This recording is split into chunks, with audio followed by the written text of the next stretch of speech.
So a bit of a top view of what's going on with Osprey. I have the oar locks in. The blocks are just clamped in position to hold them in. So I'll have to work the spacing out. They're not even. But I found 2 3/4, maybe 7/8 is perfect. You can see the two fishing rods. They can tilt inboard, but without getting in the way of passengers and whatnot. For running home, and they can tilt outward for trolling. So I'm pretty pleased with that. Yeah, I'll take you for a walk through. Here's one of the oar locks set up. I used recycled old mahogany chunks from beds and this, that, the other. So there'll be a block set in here still and at the back. And these are the blocks that hold the fishing rods. So I was saying they can tilt. See, they're not in the road. They're quite nice. So if I get the spacing right, where you can tilt them in and then you can tilt them out for trolling. So that's not too bad. And you still get the regular oar locks if you want. These are just old rods. I have to check the other one, my other spool, not spool, I don't know what they're called. At any rate, I cleaned up only a little bit. Just so it didn't have tools all throughout.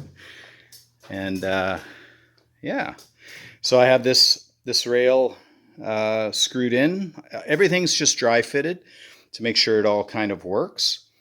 And I'm really pleased how I have lap joints here, and yet from the top you don't even notice. That also hides my ply lap, because I used lap construction, not butt joints. So the pad here hides that. This one's maybe a little prettier. And what I'm going to do is take a truck bed liner and coat this area, tape it off, coat it, and paint that black, sort of like you could use skateboard, because when approaching a dock, if you're side on, you can use that as a step to get up on the dock.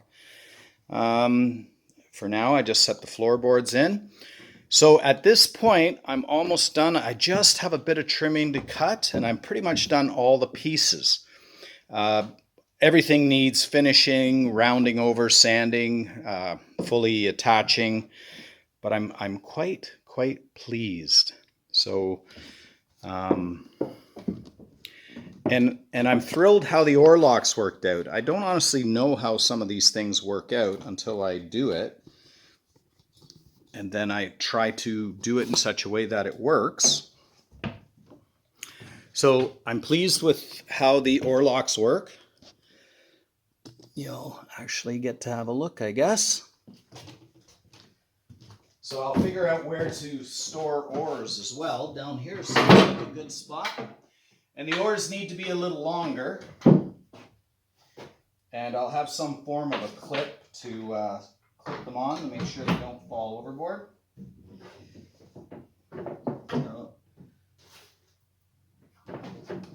So yeah, so you can stand up facing forward, brace yourself on the back.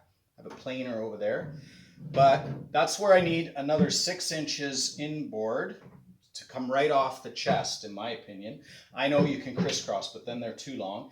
And I can do another 4 inches down in the water or so. So I'd say I'll make a set of oars another foot tall. I'm rowing over top of tools. Do forgive. Yeah, so right in here is where I would like it when I'm pushing. So there's that. If you're sitting, you're a little too low, I guess. But you could have a little stool set up. So at any rate, that works good. You can set this back, but I might make a way that they hook up front, because it's an added splash guard. But I don't anticipate this boat splashing silly. But yeah, I think I'm doing pretty good here. So there's mahogany highlights throughout the boat, little splashes. I will sand and stain up the rails, also mahogany, I think, and the framework there. Now that I'm into it, I wasn't going to, but then it looks like raw wood. And the sides will be painted out, sort of a battleship gray, a darker gray than the seats, so there's a bit of contrast. And overall, I'm pretty pleased indeed. Let's take a seat and just appreciate the view of everything here.